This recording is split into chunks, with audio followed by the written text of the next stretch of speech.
Lapit, Bulan!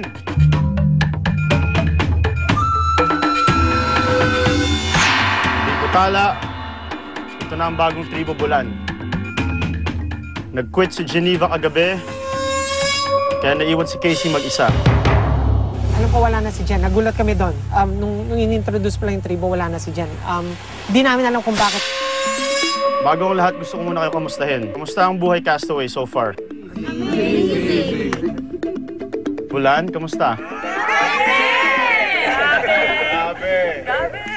Okay, sa challenge na ito today, kailangan nyo magkaisa para manalo. Gusto nyo bang malaman kung ano pinaglalabanan nyo? Yes!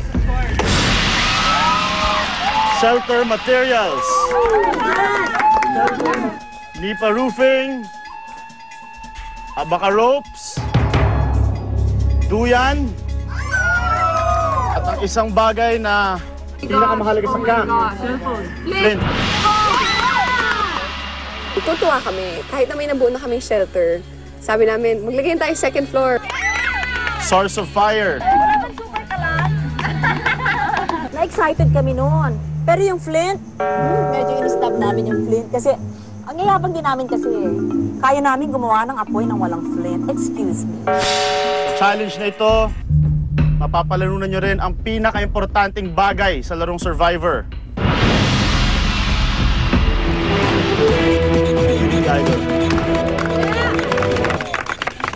Ibig sabihin yan, ligtas kayo sa susunod na Tribal Council.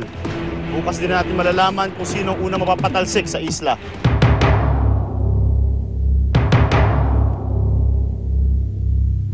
Handa na ba kayo? Ang tawag sa challenge na ito ay Kaya Natin To. 6 na miyembro ng bawat tribo mag-uunahang makatawid sa lahat ng A-frames habang may hawak na 3 lubid. Bago umakyat ang 6 na miyembro ng tribo sa susunod na A-frame, kailangan kumpleto muna kayo sa designated map. Kapag natawid na ng 6 na miyembro ang lahat ng A-frames, kailangan yung buhatin ng isang crate papunta sa starting point. Kapag nasa starting point ng crate, gagamitin nyo yung 3 lubid para hilain ang crate para makarating ito sa platform. Kapag ang crate ngayon ay nasa platform na, mag-a-assign kayo ng 3 puzzle solvers. Ang 3 puzzle solvers na yan ang magbubukas ng crate at magbubuo ng puzzle. Ang unang tribong makabuo ng puzzle will win reward and immunity. Tala, kailangan isa sa inyo ang mag-sit out para maging patas ang laban. Ang taong mag-sit out na yan, hindi na pwedeng mag-sit out sa susunod na 2 challenges. Hindi ako nag-volunteer na mag-sit out, ha? Hindi ko nga naintindihan ang ibig sabihin ng sit out. Hindi, totoo. Negative yun sa akin kasi naramdaman ko, one is, mukhang tingin nila sa akin, weak ako. Kasi hindi ko naman inaamin sa kanila na meron akong gout at magang-magahin pa ako. Tala, sino na ang inyong sit out? May will sit out. Okay, nakapag-assign na ba ng climbers and puzzle solvers? Automatic na sabi na namin, o sige, si Philo, si Jackie, at saka si Angelica doon na sa puzzle area. Bulan, nakapag-assign na ng climbers and puzzle solvers? Sa puzzle, we had Mama Belle, Isa, and Steph.